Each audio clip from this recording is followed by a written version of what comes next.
안녕하십니까. 여러분 한 주 동안 잘 지내셨는지요? 오늘은 그 6번째 강좌로 부처님이 제자 중에서 방기사라는 제자의 이야기를 준비해 봤습니다. 이 방기사라는 제자는 발음을 여러 가지로 하기도 합니다만은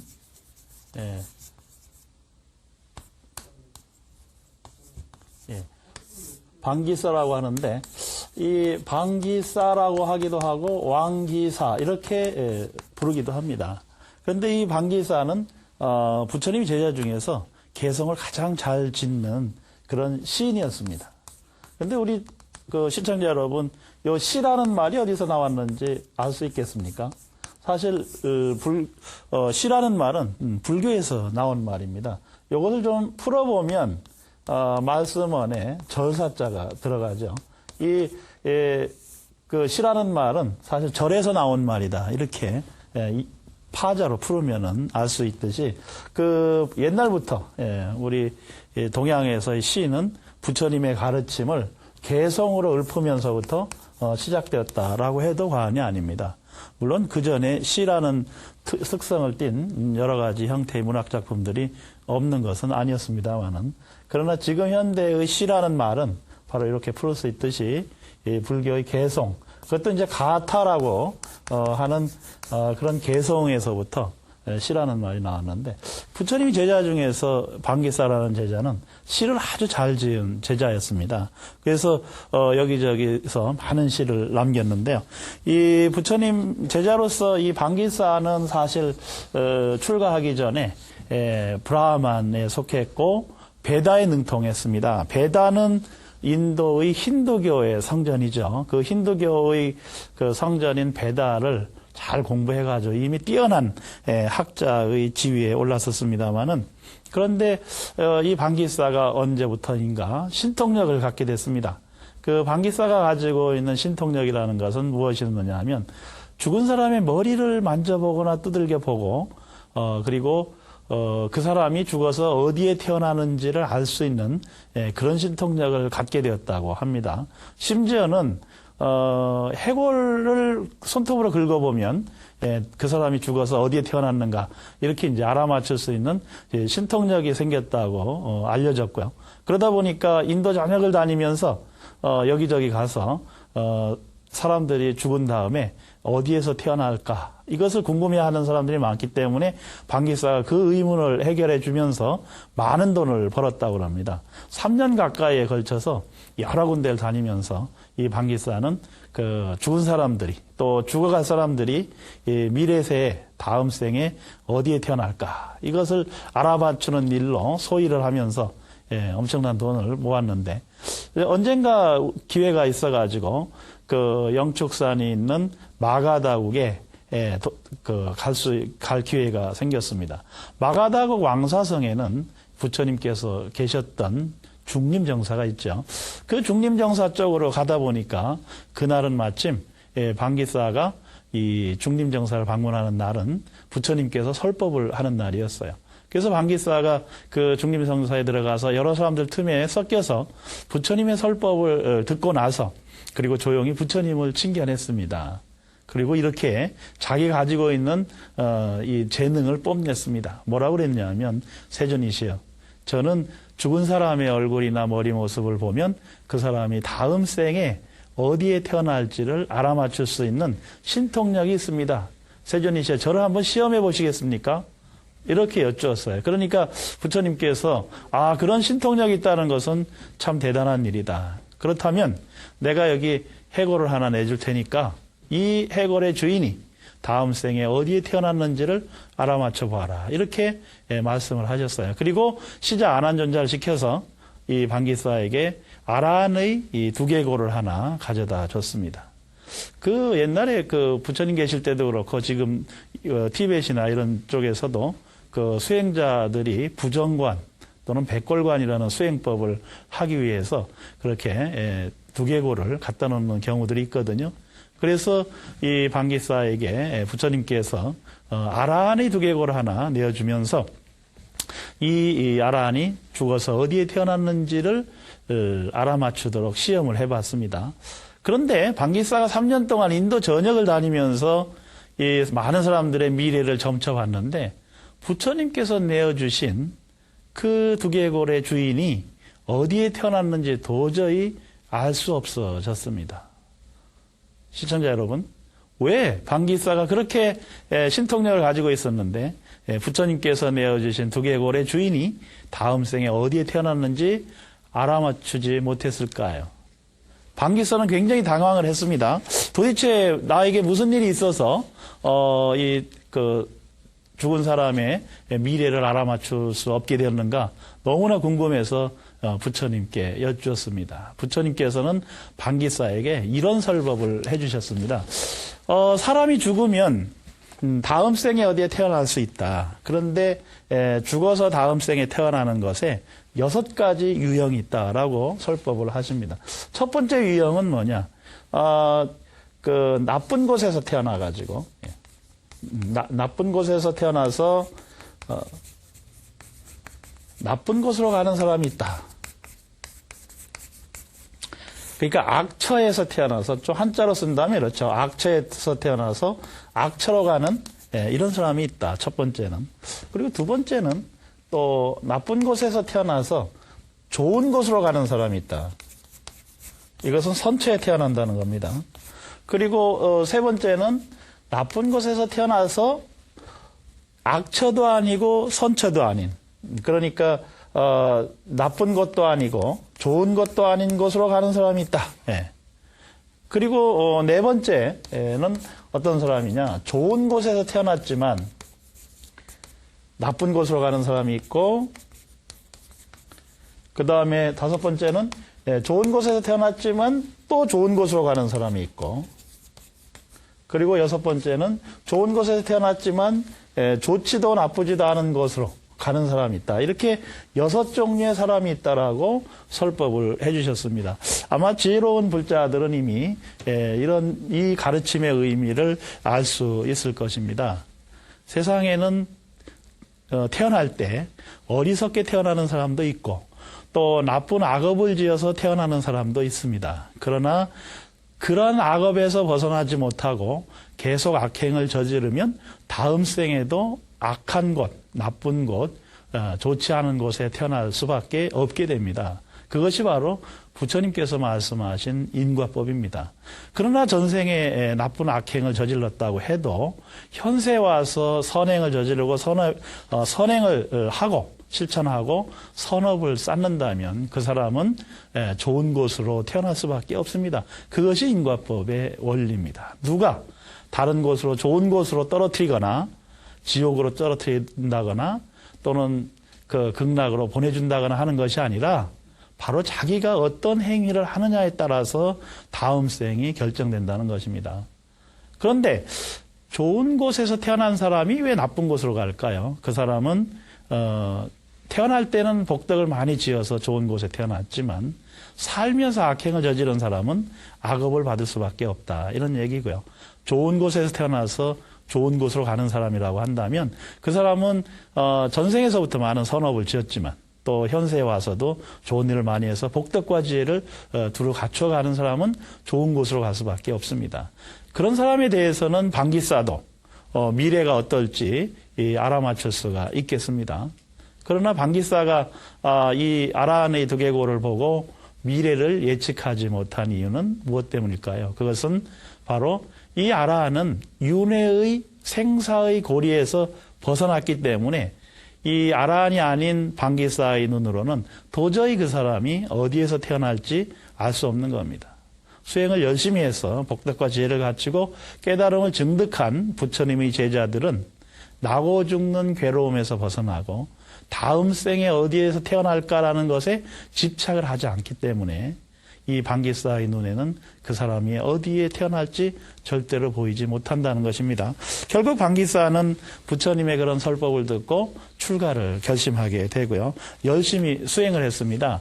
방기사가 한 수행법, 이 방기사의 수행법은 바로 부정관이었어요. 부정관. 그래서 이 온몸의 그 변화들을 관찰하면서 그것이 결코 집착할 만한 대상이 아니다라는 것을 알게 되고 또 이제 그런 그 수행을 통해서 상당한 깨달음의 경지로 올라가고 있었습니다. 그런데 어느 날 이 방기사 존자는 출가를 해서 부처님이 제자가 되었기 때문에 이제 존자의 칭호를 붙일 수가 있겠습니다. 이 방기사 존자는 부처님의 시자인 아난존자와 함께 탁발을 하고 있었어요.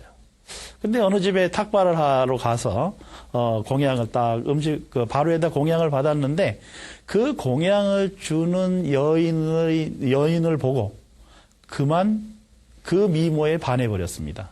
그러니까 아직 수행이 완성되지 않았기 때문에 그 여인의 미모에 홀딱 넘어가 버린 거죠. 그런데 이제 그때 그 자기 마음을 추스리지 못하고 얼굴이 빨개지고 가슴이 쿵쿵 뛰는 것을 느낀 방기사 존자가 조용히 물러나와서 옆에 있는 아난존자에게 질문을 했습니다. 존자시여, 제 마음속에 욕망의 불길이 타오르고 있는데 제 스스로는 도저히 끌 수가 없습니다. 이 욕망의 불길을 끌 수 있는 방법을 좀 일러주십시오 라고 부탁을 합니다. 그러니까 아난존자가 방기사 존자에게 이렇게 비유로서 그 불 끄는 방법, 욕망의 불길을 끄는 방법을 가르쳐 줍니다. 뭐라고 그랬느냐 하면 부처님의 이복동생 중에 난다라는 청년이 있었습니다. 이 난다라는 청년은 부처님께서 카필라성을 방문하였을 때 마침 태자 책봉식 겸 결혼식을 하는 날이었습니다. 부처님께서 카필라성을 방문하시고 난다의 결혼식장에 입장을 하셔서 조용히 난다 곁으로 가니까 난다가 쫓아나와서 아주 공손하게 예를 올리고요. 부처님께 공양을 올리기 위해서 부처님께서 가지고 계신 바로에다가 정성스럽게 아주 좋은 음식들을 담아서 부처님께 두 손으로 올렸습니다. 부처님께서는 이 난다의 공양을 받지 않으시고 조용히 뒤돌아 나와서 니그로다 승원까지 걸어가셨거든요. 부처님께서 공양을 받지 않고 바로를 받지 않고 걸어 나가시니까 이 그 결혼식장에 있던 신랑 난다는 어떻게 해야 되겠습니까? 바로를 들고 조용히 따라갈 수밖에 없지요. 그래서 부처님께서 니그로다 승원에 가셔서 앉아서 공양을 다 드시고 그리고 난다에게 한 말씀 하셨습니다. 난다야, 함께 가겠느냐? 그러니까 난다는 이 지금 자기가 존경하고 세속으로는 형님이 되고요. 그리고 또 깨달아서 부처님이 되신 그 말씀을 거역할 수가 없었고 어길 수가 없었습니다. 그래서 눈물을 머금고 조용히 아무 말도 못하고 그 길로 따라서서 60일을 걸어서 기원정사로 가게 됩니다. 이 난다는 기원정사에 도착해서 수행을 하고 출가하기 위해서 수행을 열심히 했습니다마는 마음속에는 항상 두고 온 아내 생각뿐이 없었죠. 그래서 수행이 제대로 되겠습니까? 그래서 난다가 그런 마음고생을 하고 있는 것을 부처님께서 아시고 난다를 데리고 조용히 따라 나오라고 시켰습니다. 난다는 부처님을 따라서 어디를 갔느냐 하면 원숭이가 많이 사는 숲속에 데리고 갔습니다. 부처님께서는 난다를 데리고 가서 난다에게 이렇게 물었습니다. 저 원숭이 중에 암컷이 이쁜가 카필라성에 두고 온 아내가 이쁘냐? 난다는 대답했죠. 이 카필라성에 두고 온 아내가 저 원숭이 암컷보다 10배, 100배 더 아름답습니다. 그러냐? 부처님께서는 다시 난다를 조용한 숲속으로 데리고 가서 선정에 들게 하면서 천상의 아름다운 여인의 모습을 보여줬습니다. 그리고 난다에게 다시 물었습니다. 저 천상의 여인이 이쁜가? 집에 두고 온 아내가 이쁜가? 난다는 대답했죠. 천상에서 내려온 여인이 천녀가 집에 두고 온 아내보다 10배, 100배 더 아름답습니다. 그러니까 부처님께서 웃으시면서 말씀하셨어요. 열심히 수행을 하면 저 천상에서 내려온 여인과도 결혼할 수 있다. 난다는 그 말을 듣고 용기 100배에서 다시 수행을 시작을 했습니다. 그런데 부처님께서 어느 날 설법을 하실 기회가 있었는데 그때 난다의 이야기를 하셨습니다. 그 난다의 이야기를 듣고 난 다른 제자들이 난다를 놀렸습니다. 웃으면서. 결국 난다는 무엇을 깨달았느냐 하면 자기가 수행을 하고 부처님의 가르침을 배우고 실천하는 것이 곧 결혼하기 위해서라는 어리석은 생각과 행동에 빠져 있음을 깨우치게 되고 그래서 다시 재발심해서 열심히 공부를 했다라는 것이 난다의 얘기입니다. 이 아난존자는 난다 이야기를 방기사 존자에게 들려주면서 그리고 다시 한번 공부를 할 것을 말씀드립니다. 방기사는 그 얘기를 듣고 이제 조용히 자신의 마음속에 피어오른 그 욕망의 불길을 끌려고 했는데 그래도 그 욕망의 불길이 사라지지 않았습니다. 그래서 이 방기사 존자는 이제 그 애를 쓰면서 걸어가면서 수행을 했는데 마침 이제 탁발을 마치고 가는 중에요. 아까 공양을 올렸던 그 아름다운 여인의 모습을 다시 보게 됐습니다. 그런데 그때 두 번째 그 여인의 모습을 보는 순간 마음속에 깨달음이 오기 시작을 했습니다. 아, 내 마음속에 일어난 그 욕망의 불길, 그것은 저 여인으로부터 온 것이냐 아니면 내가 마음속에서 지어낸 것이냐. 시청자 여러분 어떻게 생각하십니까? 내 마음속에 일어난 그 애욕의 불길, 그것은 여인이 갖다 준 것입니까? 아니면 내 스스로 일으킨 것입니까? 이 방기사 존자는 바로 그때 깨달음을 얻게 됩니다. 그래서 개성을 읊게 되죠. 그 방기사 존자가 지은 개성이 그렇습니다. 에요가 내 이제 너의 근본을 알았노라. 나는 다만 생각으로 생긴 것이거니 만약 내가 너를 생각하지 않으면 결국 나는 너에게서 없는 것이다.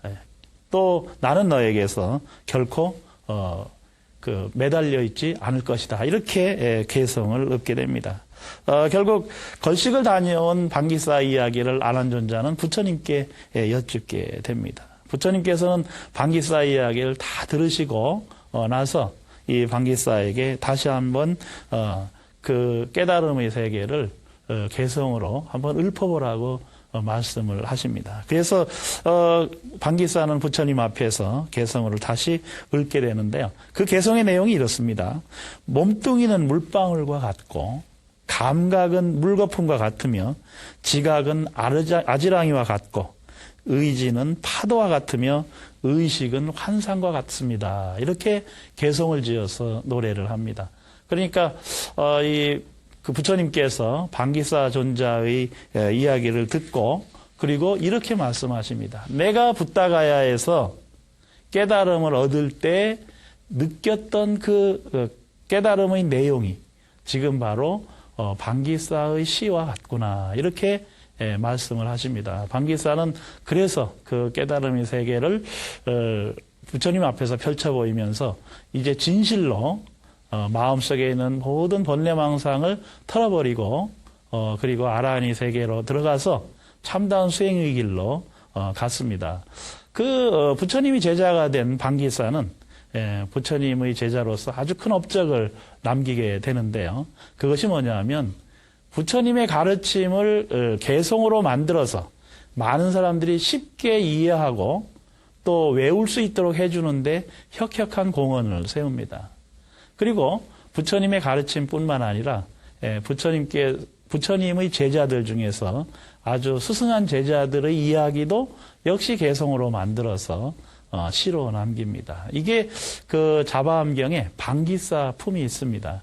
이 방기사 품에 보면 부처님의 주요 제자들에 대한 방기사가 지은 시들이 그 속에 게재되어 있습니다.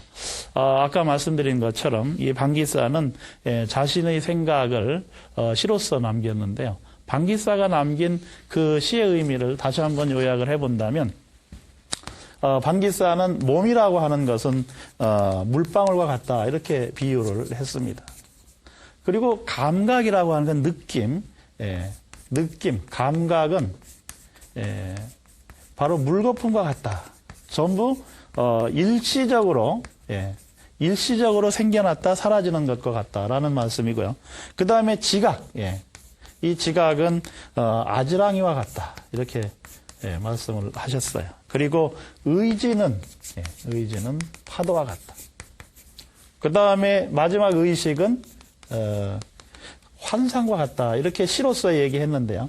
바로 이 5가지의 내용이 우리 반야심경에서 매일 독송을 하는 내용 중에 이 내용이 있습니다. 그게 뭐냐면 색, 수, 상, 행, 식이죠.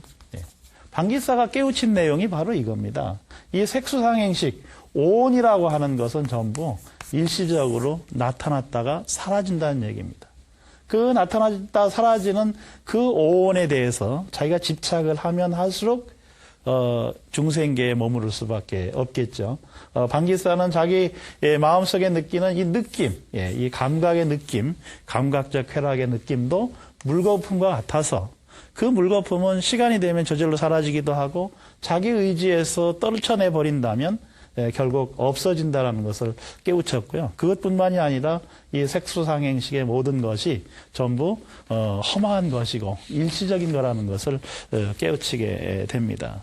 부처님께서는 이 방기사의 그 개성을 들으시고 그리고 한 번 더 가르침을 주시는데요. 그게 뭐냐 하면 시를 지을 때 좋은 말로 지어라 이런 가르침을 주시는데 부처님께서 말씀하신 좋은 말이라는 것은 뭐냐 하면 적절한 말이고 법다운 말이고 그리고 듣기에 좋은 말이고 진실한 말이어야 된다. 우리들 일상생활에서 얼마나 법답게 그리고 적절한 말을 그리고 다른 사람들을 배려하면서 아름다운 말을 사용하고 계십니까? 그리고 우리들 입에서는 얼마나 진실한 말이 나오고 있을까요? 다시 한번 이 방기사, 시인 방기사의 생애를 통해서 그리고 방기사의 시를 통해서 우리들이 부처님의 어떤 가르침을 실천해야 될지 생각해보는 그런 기회가 되었으면 합니다. 여러분 대단히 고맙습니다.